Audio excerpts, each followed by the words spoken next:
Let's talk about Final Space Season 2. Probably don't need to say this, but spoilers ahead, so hit that like button and come back later. So this is a pretty underrated season for Final Space in my opinion. My favorite character of this season has to be Cheryl. This is probably one of my favorite villains turned allies in this series. Not only does she bring a lot more tragedy to Gary's backstory, but I also like how the show doesn't excuse her for being a bad mom, but still gives her a chance of redemption in the future as we see her building a much stronger bond with her son when compared to before. I always found her to be one of the most complex characters in this series, but also one of the more hateable yet lovable characters in the show too. So yeah, I love Season 2, and I honestly think it can be better than Season 1. I really like to see of how much of an increase of episodes we gotten for the second season of this show, with Season 2 being 13 episodes when compared to the 10 in Season 1. I think adding an additional 3 episodes within this season does a good job on pacing issues within the show, so there's more time for these characters to go on their own little fun adventures and expand upon some of their personalities in general too. Season 2 introduces us to some brand new characters like Ash and Fox, and oh my gosh, I love those characters so much, and yet they are also one of the most tragic pairs of characters too in this show. And with the addition of Fox and Ash to the main cast, we also get to see Clarence becoming a regular character within the series too. I know he only had like a couple of minutes of screen time in Season 1, Episode 2, but he left an impression on me in that episode, and I always want to explore more of his character. And it's nice to see that Season 2 does explore more of his personality and character interactions off of everybody in the show. Just like in Season 1, the animation in this season is really incredible. In fact, I feel like there was a little bit of an increase in budget with this season when compared to Season 1. Another thing I really enjoy about Season 2 is the introduction to a ton of brand new villains we're going to be seeing in this series, including the main antagonist of Final Space itself, Invictus. Oh my gosh, Invictus is one of the best parts of this whole show in my opinion.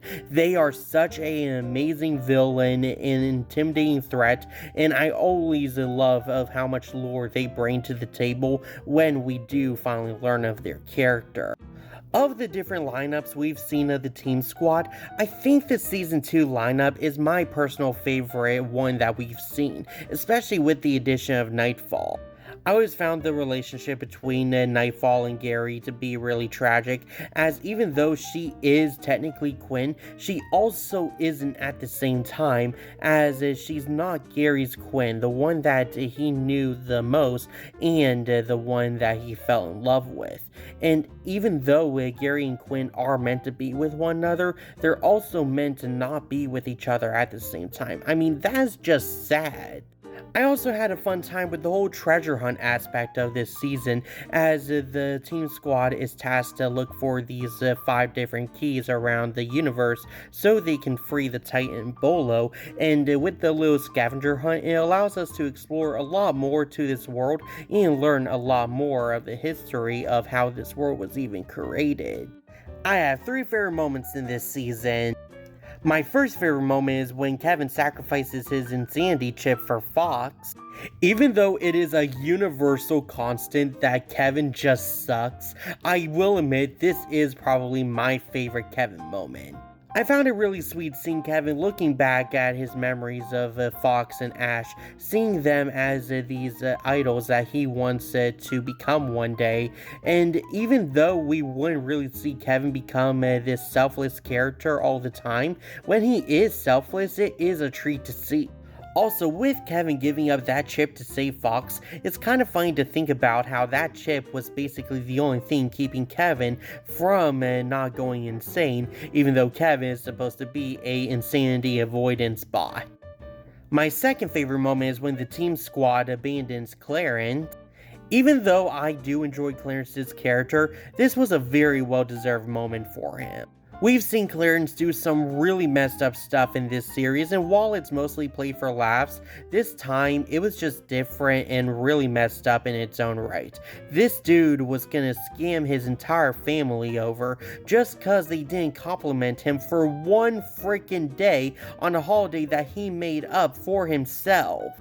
He let his ego get to him and was gonna try to run off with Gary's mother because he just fell in love with her with the interdimensional keys. And when Fox found out about it, he nearly unalives him so he can run away and be with his Cheryl. And while Clarence didn't mean to do that and generally felt bad for what he did, I like that the Team Squad doesn't overlook of what he did and just leaves him there to go finish the mission and save Quinn. It's always satisfying to me seeing these types of characters having to face the consequences of their actions. It makes their characters seem a lot more realistic in my opinion.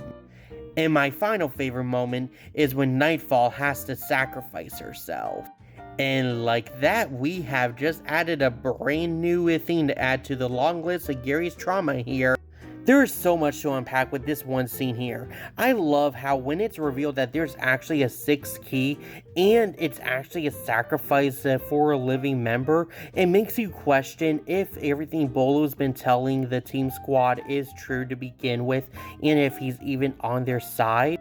Also, there's this genuinely funny moment too where they say that they can use Kevin as the sacrifice, but Bolo says despite that being his first thought, Kevin isn't life so he can't be used as the sacrifice.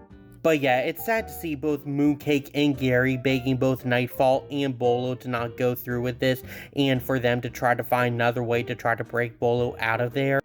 Nightfall Sacrifice also does a pretty decent job on setting up Ash's betrayal in the future, since she's been going through it in the last few episodes, like her losing her sister, her being abandoned by her father figure, and now she has to witness her mother figure being unalived by Mooncake and Gary.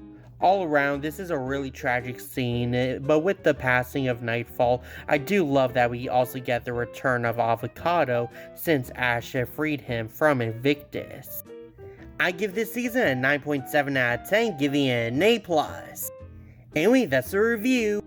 Go down to his comments, tell me what you thought of Final Space Season 2. Share this video with all your friends. And click that like and follow button to get all my latest content.